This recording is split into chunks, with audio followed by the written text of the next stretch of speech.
ભારત વર્ષની એકમાત્ર પરિક્રમા થતી નદી માં નર્મદાના પાવન જળની શક્તિનો સંદેશો આપવા અને પ્રકૃતિના જતન માટે કિનારાના આશ્રમો તથા મઠોમાં વૃક્ષારોપણ કરી રહેલા સંત દાદા ગુરુ હાલમાં 3200 કિલોમીટરની નર્મદા પરિક્રમા કરી રહ્યા છે. છેલ્લા 5 વર્ષથી ફક્ત નર્મદા નદીનું જળ ગ્રહણ કરીને જીવન નિર્વાહ કરી આ જળ અમૃત સમાન હોવાનું તેઓ સાબિત કરી રહ્યા છે. ગત 5 નવેમ્બરના રોજ ઓમકારેશ્વરથી હજારો ભક્તો સાથે શરૂ થયેલી તેમની પરિક્રમા ભરૂચ થઈને અમરકંટક ફરી ઓમકારેશ્વરમાં પૂર્ણ થશે. હાલમાં તેઓ નર્મદા જિલ્લાના તિલકવાડા સ્થિત મારુતિ મંદિર ખાતે રાત્રિ રોકાણ માટે આવી પહોંચ્યા હતા, જ્યાં ભક્તોએ તેમના દર્શન કરી ધન્યતા અનુભવી હતી.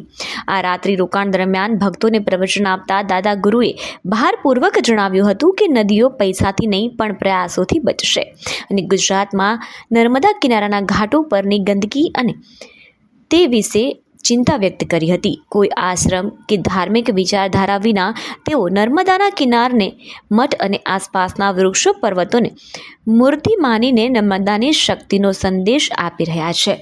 આજે તિલકવાડાના તીર્થક્ષેત્રમાં પૂજ્ય દાદા ગુરુ પધાર્યા છે.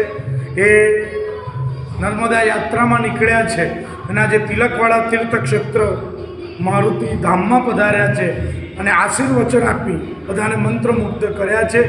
અને એમના દર્શનનો તિલકવાડા નગરજનોએ ખૂબ મોટી સંખ્યામાં લાભ લીધો છે અને બધા દર્શન કરી અને એમના આશીર્વાદ પ્રાપ્ત કર્યા છે. આજરોજ તિલકવાડા ખાતે દાદા ગુરુની તિલકવાડામાં પધરામણી થઈ છે. તેઓ નર્મદા પરિક્રમા માટે નીકળ્યા છે.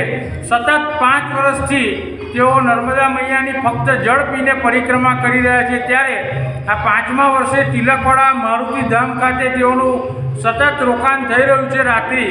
તો આજરોજ તિલકવાડામાં પણ તેઓએ રાત્રિ રોકાણ કરી રાત્રિના સૌ ભાવિક ભક્તોને પોતાનું આશીર્વચન આપી સૌ તિલકવાડાના નગરજનોને આશીર્વાદ આપીને સૌને પોતાનું વક્તવ્યથી મંત્રમુગ્ધ કર્યા છે અને મા નર્મદાનો વિશેષ મહિમા સમજાવીને અહીંયા તિલકવાડામાં થતી ઉત્તર વાહિની પરિક્રમા કે જે તિલકવાડાથી શરૂ થાય છે એના વિશે પણ એઓએ ખૂબ પ્રકાશ પાથર્યો અને તિલકવાડા એ કળિયુગનું કાશી અને અયોધ્યા દાદા ગુરુએ ગણાવ્યું છે. ત્યારે આ તિલકવાડાનો ખૂબ મોટો મહિમા છે.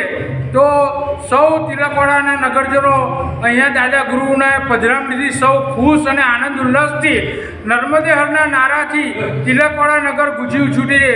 નર્મદા માત કી